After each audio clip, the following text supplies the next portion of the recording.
오늘 우리에게 주시는 하나님의 말씀 보도록 하겠습니다. 구약성경 창세기 29장 1절로 20절까지의 말씀입니다. 창세기 29장 1절로 20절까지의 말씀, 저와 여러분들이 한 절씩 교독드리도록 하겠습니다. 창세기 29장의 말씀입니다. 야곱이 길을 떠나 동방 사람의 땅에 이르러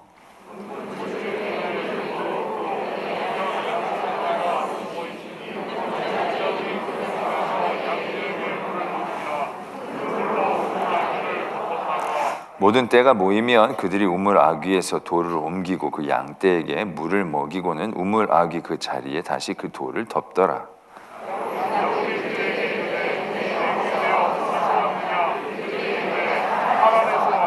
야곱이 그들에게 이르되 너희가 나홀의 손자 라반을 아느냐? 그들이 이르되 아노라.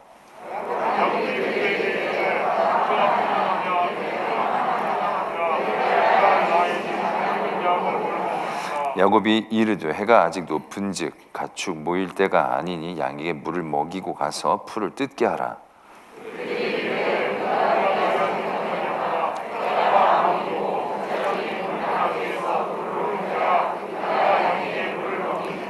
야곱이 그들과 말하는 동안에 라헬이 그의 아버지의 양과 함께 오니 그가 그의 양들을 치고 있었기 때문이더라.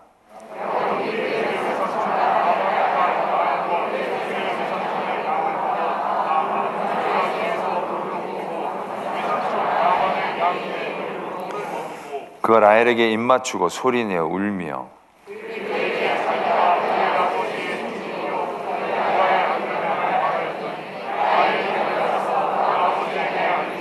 라반이 그의 생질 야곱의 소식을 듣고 달려와서 그를 영접하여 안고 입맞추며 자기 집으로 인도하여 드리니 야곱이 자기의 모든 일을 라반에게 말하매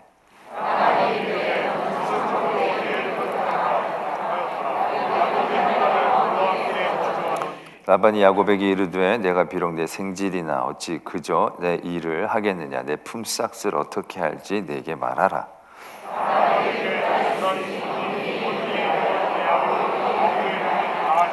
레아는 시력이 약하고 라헬은 곱고 아리따우니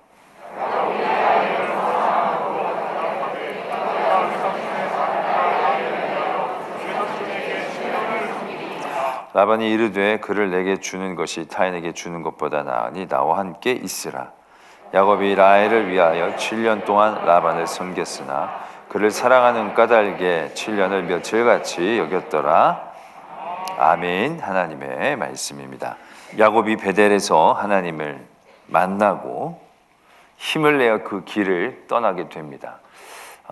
지난주에도 말씀을 드렸지만 야곱이 살았던 곳에서 이 외삼촌이 있는 곳까지는 한 800km 정도 되는 여정이라고 합니다.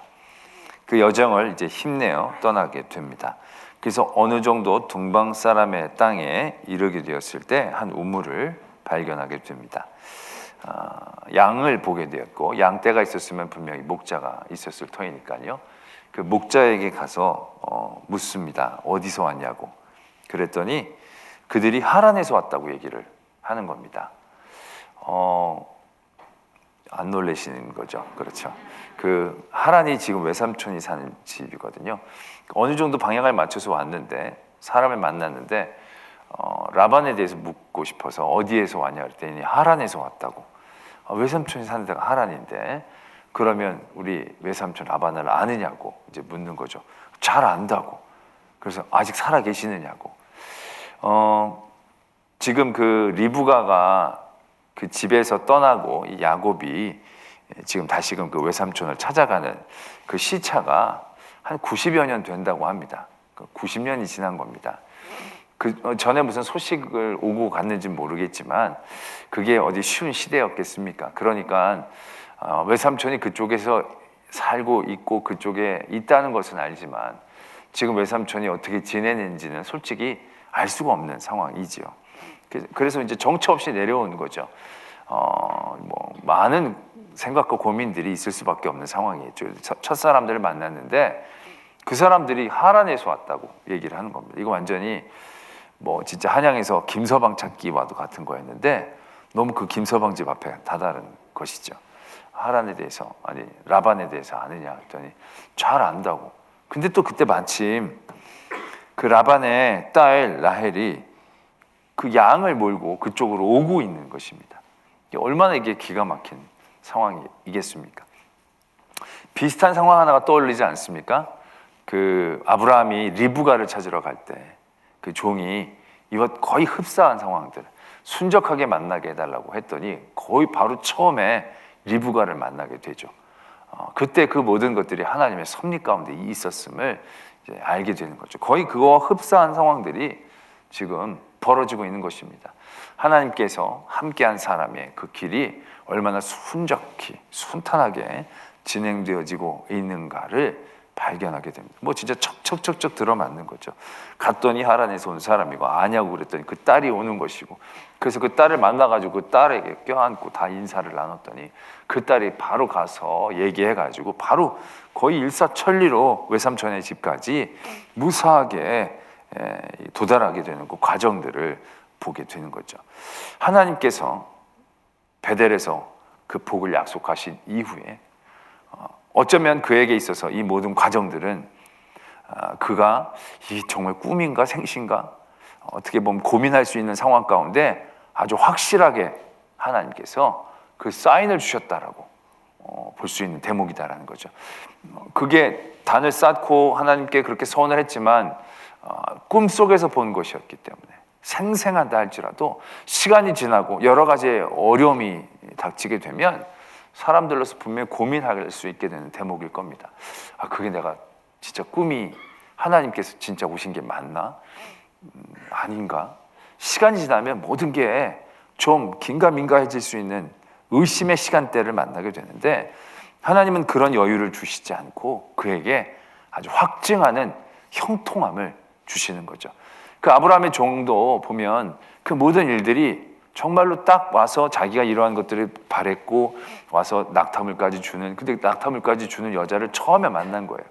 근데 그 여자가 하필 또 그 아브라함의 같은 집안 사람, 이게 너무 의심할 여지가 없이, 그러니까 그때부터도 일사천리로 일을 진행하지 않습니까? 바로 데리고 올라가겠다고. 그러면서 그 일들이 아주 순적하게 이루어졌듯이 어떻게 보면 이 야곱에게 있어서 외삼촌 라반을 만나는 과정들은 그에게 더 하나님의 함께하심을 확증할 수 있는 그런 아주 형통함의 은혜로 함께 하셨음을 보게 됩니다. 하나님은 우리의 그러한 연약함을 분명히 도우시는 하나님이신 줄로 믿습니다. 그러한 우리의 모든 삶의 자리에서 하나님께서 그러한 형통한 자리를 보여주실 때 나의 연약한 믿음을 확증시키고자 나를 지켜주심을 여러분께서 분명히 붙잡으셔야 합니다.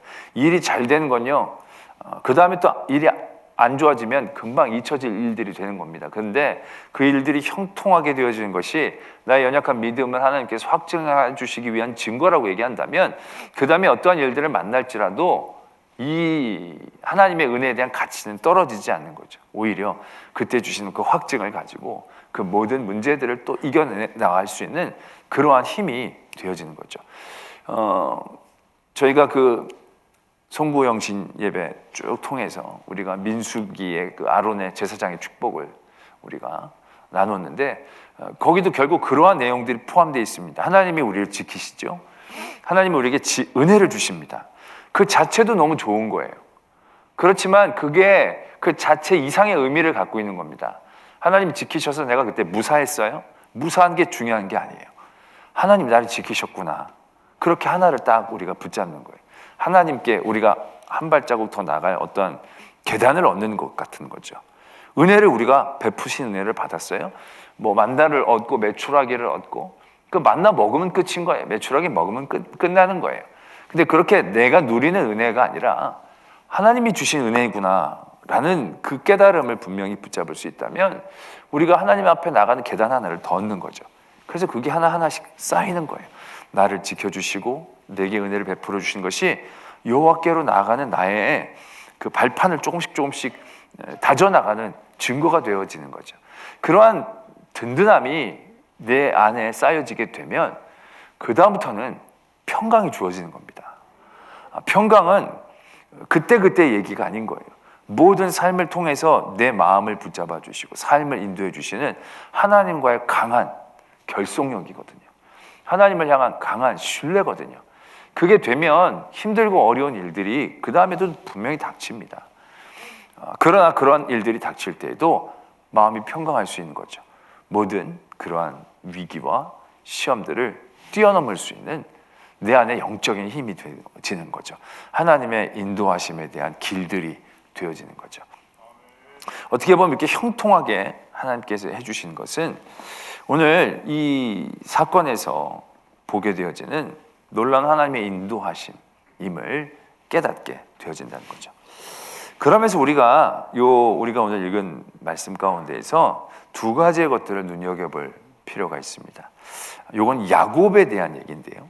첫 번째는 뭐냐면 야곱이 이제 아까 그 목자들을 만나는 사건들을 적고 있습니다. 근데 저희들이 보기에는 굳이 안 적어도 되는 것들인데 적혀지는 부분들이 있습니다. 그 물 이렇게 우물 돌 옮기고 뭐 이런 얘기죠. 보면 야곱이 6절에 그들이 야곱에게 이르되 라반 평안하다. 그의 딸 라헬이 지금 온다? 이렇게 얘기를 하고 있는 거예요. 그럼 제가 라헬이냐고 라헬이군 이런 반응이 먼저 와도 상관이 없을 터인데 7절에 보면 야곱이 이런 얘기를 해요. 야곱이 이르되 해가 아직 높은즉 가축 모일 때가 아니니 양에게 물을 먹이고 가서 풀을 뜯게 하라. 갑자기 웬 오지랖인지 모르겠어요. 이거 이렇게 목자에 간섭하는 거 비슷하잖아요. 아직 해가 중천에 있는데 이게 가축을 모아가지고 그냥 이렇게 어영부영 있는 게 아니라 빨리 물 먹이고 또 가서 이렇게 풀을 먹여야 되지 않겠냐. 이런 식으로 얘기를 하는 거예요. 그랬더니 그 다음에 목자들이 우리는 그리하지 못하겠다. 때가 다 모이고 목자들이 우물 아귀에 돌을 옮겨야 우리가 양에게 물을 먹이느니라. 이렇게 얘기를 하는 대목이 나옵니다. 그리고 이렇게 말한 동안에 이제 라헬이 와서 이제 라헬을 만나는 거죠.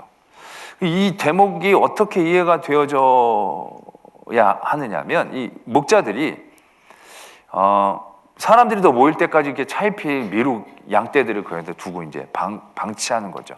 그래서 목자 하나가 더 오면 그럼 우리가 이 우물을 막는 이 돌이 무거웠던 것 같습니다. 그래서 몇 사람이 그거를 옮겨다가 물을 길어서 다들 먹이고 그 다음에 이제 한다. 그러니까 한두 사람 좀 더 와야 되지 않겠나. 그러니까 우리는 올 때까지 기다리는 거야. 이제 얘기를 하고 있는 그런 상황인 것 같은 거죠. 근데 보면 10절에 보면 야곱이 그의 외삼촌 라반의 딸 라헬과 그의 외삼촌의 양을 보고 나아가 우물 아귀에서 돌을 옮기고 라반의 그 양떼에게 물을 먹였다. 이렇게 적혀져 있어요. 그 대부분 이 공동으로 가축에게 먹이는 우물에게는 아주 무거운 돌을 그 당시 다 올려놓는다는 거죠. 그만큼 이제 사람들이 먹는 것보다 가축이 먹는 거니까 수질은 그렇다 하더라도 양이 많은 어떤 그런 경향이 있었나 보죠. 그래서 무거운 돌을 올려서 함부로 어떤 짐승이나 이런 사람들이 밀어내지 못하게 낭비하지 않게. 그러니까 몇 팀이 모여야 이제 그걸 함께 옮겨서 먹일 수 있는. 그 이전에 목자들은 지금 그렇게 얘기를 하고 있는 거거든요. 그런데 지금 야곱은 혼자 그 돌을 옮긴 거예요. 그러니까 생각보다 그 돌이 그렇게 여러 명이 모여서 할 필요가 없던 거죠. 그러니까 혼자서 했으면 가능할 만한, 그러니까 거기 모였던 목자만으로도 충분히 옮길 수 있었다. 근데 이 사람들은 의뢰이 한 4명이 와야 옮긴다. 다 여기는 어떻게 보면 목자들이 말하자면 게을렀다고 보는 거죠. 빨리 먹이고 또 가서 부지런히 풀을 먹이면 좋을 텐데 안 그랬던 거죠. 사람이 올 때까지 막 세워라 내워라 기다리고 있었던 거죠. 그래서 기다리고 있었지만 야곱은 라헬이 오니까 먼저 자기가 혼자 돌을 옮겨서 그 양떼들에게 물을 다 먹이고 그 다음에 라헬에게 입을 맞추고 소리내서 울었다. 이제 이렇게 적혀져 있는 거죠. 이 대목에서 우리가 알 수 있는 대목은 야곱이 꽤 성실한 편이었다라는 것을 알 수 있죠. 왜냐하면 그 태도 자체가 그렇잖아요. 사람들이 모여 있는데 야 여기 너희들이 지금 이렇게 어영부영 있을 때가 아닌 것 같은데 충분히 지금 다 물 먹이고 또 나가서 충분히 할 수 있는 그런 때인 것 같은데 뭐 여기서 너희들 왜 이러느냐. 아니야, 우리 사람 좀 더 와야 돼. 더 와야 우리가 옮길 수 있어. 야곱이 보기에는 안 그랬다는 거죠. 근데 이제 라헬이 오니까 자기 혼자서라도 그걸 옮겨다가 물을 길어 먹이고, 어떤 해석에서 보면 이제 야곱이 라헬이 오니까 이제 빨리 이 사람들을 치우고 저 사람들에게 순서를 주기 위해서, 뭐 여러 가지 설이 있지만 제가 보기에는 이러한 그 대목이 굳이 안 넣어도 되는 이 대목을 보여주는 것이 어떻게 보면 야곱의 성품을 드러내기 위한 이야기지 않은가라는 생각들을 해보게 되는 거죠. 그러면서 발견하게 되는 건 바로 그러한 부분이라는 거죠. 그 뒤로도 보면 야곱은 참 열심으로 일을 한 사람이거든요. 성실한 사람이었다라는 것입니다. 그 성실함이 어떻게 보면 하나님께서 그에게 주시는 그런 축복과 은혜들을 또 누릴 수 있는, 어떻게 보면 야곱이 갖고 있는 장점이라면 장점이라고 얘기할 수도 있지 않을까라는 생각들 해보게 되는 거죠. 그리고 또 한 가지 야곱에 대한 얘기가 있습니다. 그건 바로 뭐냐면 야곱의 열정이죠. 사랑입니다. 아시다시피 이제 품삯을 서로 정하려고 했더니 야곱이 라헬을 원하는 거죠. 지금 자기가 그럴 때가 아니지 않습니까? 지금 누구 좋아하고 지금 사랑할 여지가 없이 지금 지 앞가림 잘해가지고 어떻게 빨리 돌아가가지고 할 생각을 해야지, 지금 뭘 누굴 결혼해가지고 7년 동안 무일푼으로 이게 좀 그럴 수도 있지 않겠습니까? 근데 이 야곱은 사랑을 선택한 거죠. 7년 동안 한 여인을 위해서 무일푼으로 일을 하겠다라고 얘기하는 겁니다. 그래서 라반이 보면 좋은 조건이라는 거죠. 자기 딸들을 이상한 사람에게 주느니 가족들에게, 친척들, 그 당시에는 어떤 그러한 것들이 충분히 용인된 시기였으니까 주는 게 좋고, 또 어떤 신학자에 의하면 그 7년이라는 기간이 상당히 긴 기간이라는 얘기죠. 그 라반으로서 보면 굉장히 아주 흡족한 조건이 되어지는 거죠. 그래서 라반이 흔쾌히 그것들을 허락하는 대목이 나오죠. 그러면서 아주 아름다운 표현이 성경에서 나옵니다. 야곱이 라헬을 위하여 7년 동안 라반을 섬겼으니 그를 사랑하는 까닭에 7년을 며칠같이 여겼더라. 성경에서 이렇게 관계에 대한 사랑을 표현하는 부분이 극히 드뭅니다. 있다라고 한다면 아담이 내 뼈 중에 뼈, 살 중에 살이다. 아주 흡족함을 표현한 거죠. 그런 어떤 개인적인 관계, 아가서를 빼놓고 어떤 관계의 개인적인 어떤 이러한 사랑들을 표현하는 것은 참 드문 일이거든요. 제가 계속 찾아봤더니 저는 그 이상으로 찾아보지를 못했어요. 그런데 여기 이렇게 아름다운 표현이 있는 거예요. 야곱이 라헬을 사랑해서 사랑하는 까닭에 7년을 며칠같이 여겼더라. 그래서 적지 않은 분들은 이 부분이 성도들이 하나님의 그 기쁨을 누리기 위한 그런 아주 좋은 모습처럼 이제 이야기하기도 한다는 거죠. 그래서 제가 전에 섬겼던 명성교회는 구호가 그거예요. 7년을 하루같이. 7년을 하루같이. 이게 참 멋진 구호이거든요. 왜냐하면 7년이란 기간은 적지 않은 기간입니다. 그리고 여기에서 7년이란 기간은 그냥 7년만을 의미하는 게 아니에요. 7년 동안 진짜 뼈 빠지게 일을 해야 되는 거예요. 7년 동안 아무것도 얻지 못하고 아무것도 바라지 못하고 7년 동안 온갖 꾸준 일들을 다 해야 하는 그런 기간들을 의미하는 거예요. 그런데 그런 시간조차도 단 한 가지 이유만으로 하루처럼 여겨졌더라 라고 얘기하는 겁니다. 그 안에 사랑에 대한 표현들이 얼마나 진하게 담겨져 있는가를 우리가 알 수 있는 대목인 거죠. 우리가 하나님을 섬기는 것도 어떻게 보면 이러한 모습들이 우리들에게 분명히 있어야 한다는 것이죠. 주님이 언제 오실지 알 수가 없는데 우리의 이 신앙의 삶이라는 것이 그냥 기다림만이 된다면 참으로 지루하고 힘들고 고된 시간이 될 겁니다. 그러나 이러한 지루하고 힘들어 보이는 이 세상에서 하나님의 사람으로 살아간다는 이 시간들이 우리에게 또한 이렇게 여겨질 수 있어야 한다는 거죠.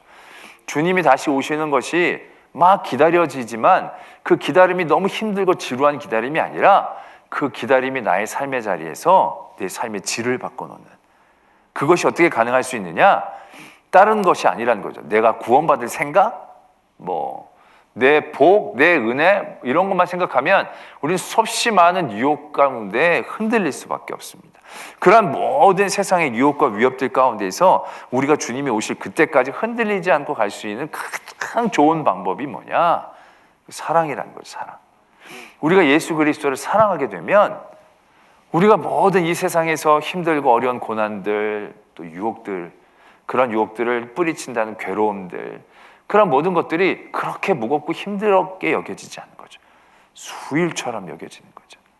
그것이 어떻게 보면 굉장히 우리에게 필요한 마음이라는 거죠. 우리가 사랑장이라고 볼 수 있는 고린도 전서 13장도 보면 사랑은 뭐 이런 쭉 사랑은 오래 참고, 이걸 어떻게 뒤집어서 생각하면요, 어떻게 오래 참을 수 있습니까? 참으면 되죠, 그죠? 근데 그럼 너무 괴로운 거예요. 근데 사랑하면 오래 참을 수 있다는 얘기가 되는 거죠. 그러니까 사랑은 이런 것이다라고 얘기할 수 있지만 이런 모든 것을 해낼 수 있는 힘, 이유, 방법, 모습 있다면 그게 사랑이라는 거예요.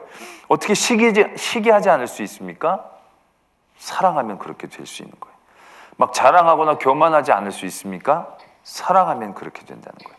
어떻게 하면 무례해지지 않을 수 있겠습니까? 성내지 않겠습니까? 내 유익을 추구하지 않겠습니까? 다른 방법이 아니라 사랑이라면 그렇게 할 수 있다는 거죠. 이 사랑이라는 것은 모든 것을 참을 수 있게 하는 힘인 거죠. 모든 것을 견딜 수 있게 하는 능력인 겁니다.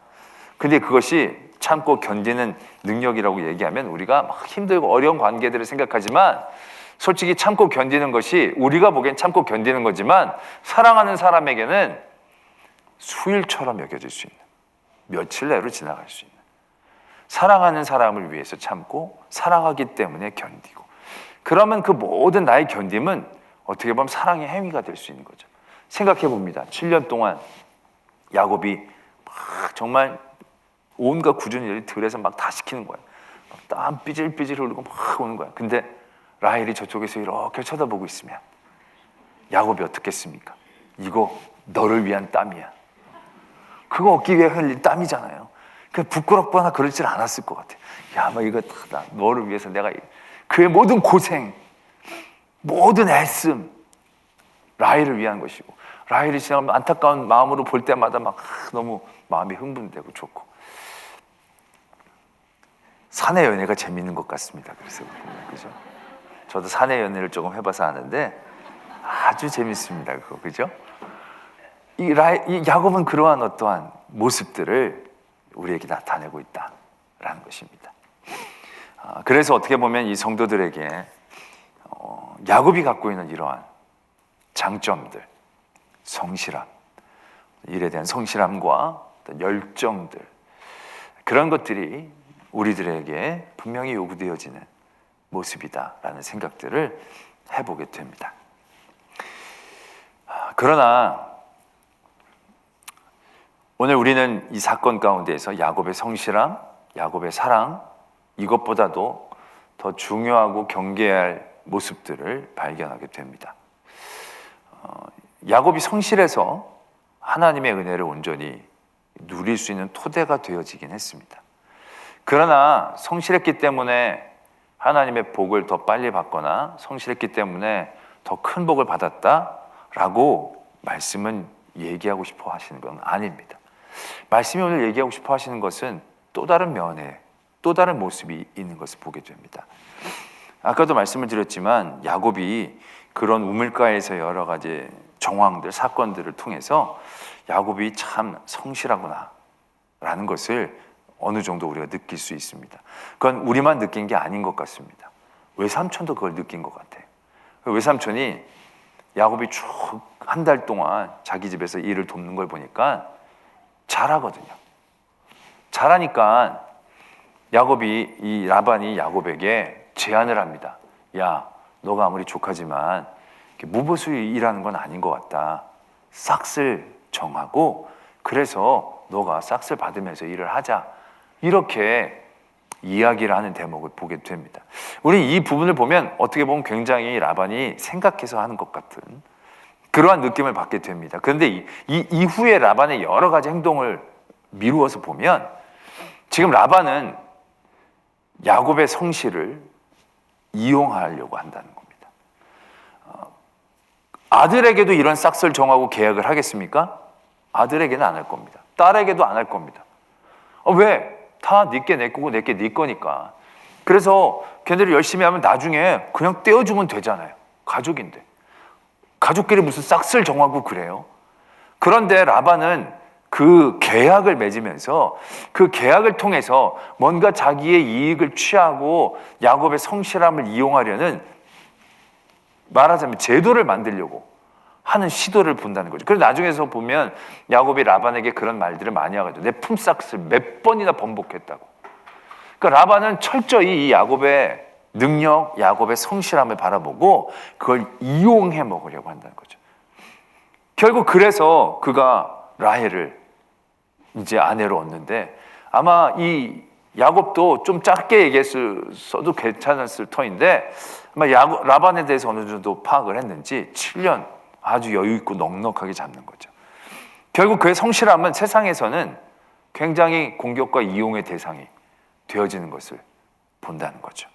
그리고 또 하나, 야곱이 갖고 있었던 이 사랑과 열정, 결국 이것도 야곱이 속임을 당하게 되어지는 한 요인으로 작용하는 것을 발견하게 되는 겁니다. 야곱에게 있어서 큰 장점, 성실함과 사랑에 대한 뜨거운 열정들, 그것은 어떻게 보면 하나님의 복을 받을 수 있는 굉장히 중요한 모습처럼 보여집니다. 그러나 오늘 야곱은 자기가 갖고 있는 인간적인 그런 장점들을 통해서 철저히 세상에서 배반당하는, 속임을 당하는 그 과정들을 오늘 우리는 만나게 된다는 거죠.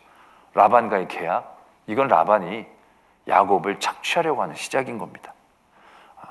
야곱이 라헬을 사랑했던 것, 라반은 그 사랑을 이용하는 겁니다. 이전부터 야곱에게 주시는 복의 핵심을 우리는 바라봅니다. 야곱에게 주신 복의 핵심은 철저히 하나님에게로부터 나온 것이죠. 야곱에게 그 어떤 요소, 이유 찾을 수가 없습니다. 아니, 하나님은 애시당초 그걸 원하지 않았습니다. 하나님은 야곱을 태어날 때부터 택하시고 복 주시기로 정하신 분입니다. 그런 야곱에게 또 이런 좋은 점들이 있습니다. 그래서 우린 좋은 점들이 그 축복을 더욱더 배가할 수 있는 요소처럼 여겨지게도 됩니다. 물론 그 요소들이 굉장히 중요합니다. 있으면 너무 우리가 하나님의 일들을 위하여 영광을 돌릴 수 있는 요소가 되어지죠. 그러나 하나님은 이 상아리만큼 야곱에게 있어서 인간적인 모든 부분들은 부작용으로 나타나게 합니다. 그 모든 야곱의 일생을 통해서 하나님은 철저히 야곱에게 복 주시는 하나님의 복의 근원이 무엇인지를 명확하게 해주신다는 거죠. 야곱은 또 다른 성경적 의미가 있습니다. 어떤 의미가 있냐면 이전까지는 모든 사람들이 형제끼리 갈렸습니다. 이삭도 다른 형제 중에 하나였고요. 야곱도 다른 형제 중에 하나였습니다. 하나님이 형제 중에서 택해 주십니다. 그런데 야곱으로부터는, 야곱에 낳은 모든 아이들이 첫 번째 부인에게서 났던, 마지막 첩에게서 났던 간에 동일하게 하나님의 은혜를 받는 민족이 되어집니다. 야곱이 어떠한 과정과 어떠한 이유, 어떠한 스토리를 갖고 있었고 그 아이가 자라면서 그 아이들도 하나님 앞에 부족한 모든 부분들이 분명히 보였지만 그럼에도 불구하고 하나님은 이 야곱의 모든 자녀들을 하나님의 자녀로 품어주시고 그의 민족을 택해 주신다는 것입니다. 우리는 이 이전까지 여러 이스마엘 대신 이삭, 에서 대신 야곱, 우리는 그러한 관계들 가운데 뭔가 택함을 받아야 되는구나, 뭔가 이유가 있어야 되겠구나 라는 끊임없는 어떠한 인간적인 생각들을 우리가 내어놓지 못할 때가 많이 있습니다. 그러나 그런 모든 과정들을 통해 하나님이 분명히 보여주시고 싶으셨던 게 바로 뭡니까? 이삭에게는 약속이라는 거죠. 야곱에게도 하나님의 택하심이라는 얘기죠. 첫 번째로 태어났다고, 정실의 자녀라고, 이런 이유가 아니라 온전히 하나님이 택하시고 하나님이 이끄시는 그들에게 하나님의 복은 임재한다는 것을 우리에게 분명하게 보이고 계시는 거죠. 야곱에게도 어떤 열정이 있고 굉장히 그 운명을 바꾸려는 그런 많은 근성들이 있지 않습니까? 그러나 그런 모든 근성들이 솔직히 나타낸 건 부작용이에요. 부작용. 그가 장자권을 뺏으려고 했고 축복권을 받기 위한 그 인간적인 애씀과 노력들, 열정들, 어떻게 보면 끊임없는 성실함일 수도 있겠죠. 그러나 그런 모든 부분들은요, 어떻게 보면 한 가지의 부작용처럼 다 나타나게 되죠. 분노를 사게 되고 쫓겨나게 되고 성실함이 이용이 되어지고 사랑이 너무 지나쳐서 사기를 당하게 되고, 그런 모든 인간적인 기름기를 쫙 빼고, 그럼에도 불구하고 하나님께서는 야곱을 복주신다는 사실들을 우리는 깨달아야 합니다. 열정을 갖지 말아야 됩니다. 성실하지 말아야 됩니다. 이 얘기와는 다른 얘기입니다. 야곱이 갖고 있는 모든 좋은 요소들, 우리는 혹이나 그 좋은 요소들로 인해서 그 복이 더 큰 어떤 영향을 받을 것 같이 생각이 되어지지만, 베델에서 만난 하나님은 야곱이 그 어떤 것도 요구하지 않으셨습니다. 야곱에게 어떤 너 나 잘 지키면, 나를 잘 따르면, 이런 조건 하나도 들지 않으셨어요. 하나님께서 야곱에게 주신 복은 딱 하나예요. 내가 너에게 계획한 모든 일들을 이루기까지 나는 너를 절대로 떠나지 않겠다. 그 어떤 것도 야곱에게 있지 않다는 거죠. 모든 것이 하나님께 있다는 것입니다. 하나님은 이 야곱의 이러한 사건들을 통해서 그러한 부분들을 우리들에게 더 분명하게 말씀하고 계신다는 사실들을 발견하게 되는 거죠. 그렇다면 야곱의 성실함과 그런 열정들, 그건 하나님의 복을 받기 위하여 필요한 조건이기보다는 하나님이 주신 은혜가 더 하나님의 영광으로 나타나기 위하여 우리가 갖추어야 할 조건이라고 표현하는 게 훨씬 더 맞겠죠. 내가 뭐가 있기 때문이 아니라, 바울이 공부를 많이 했기 때문이 아니라, 바울은 하나님이 그냥 택해 주셨고, 택함 받은 바울이 그가 그동안 배우고 익혔던 모든 것들을 사용해서 하나님의 일을 열심히 하는 거죠.